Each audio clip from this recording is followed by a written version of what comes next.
পেটি আছে টিঙ্কু এই আমারটা তুই কাটবি না, আমারটা ছাড় না। এইটা দেখো ভাই, একে বলে ইলিশ, এই সেই গঙ্গার ইলিশ।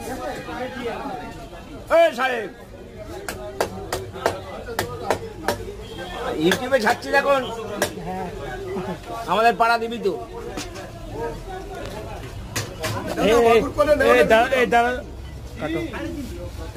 গাদা পেটি আছে, ভিতরেও আছে।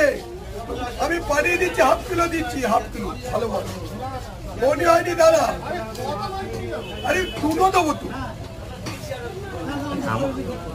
আমাদের সঙ্গে কথা বলতে ইচ্ছাই করে না। আমার সাথে কথা হয়ে গেছে, তো মালটা দিচ্ছি আশ করে নেই। আর মালটা দিয়ে কম হবে না, মালটা দিয়ে কথা বলে এত বলে নারী বুড়ি ছিল, বাদ আছে। আসল মালটা তো নিয়ে নিয়েছিস, গাড়ির দিক তুমি নেবে? গাড়ি তো নেবো কেন? হ্যাঁ, আসল ভালোটা কেটে হাফ দেয়নি, নারী বুড়ির সমস্যা নেবে। দাদা বলো, দাদা বলো।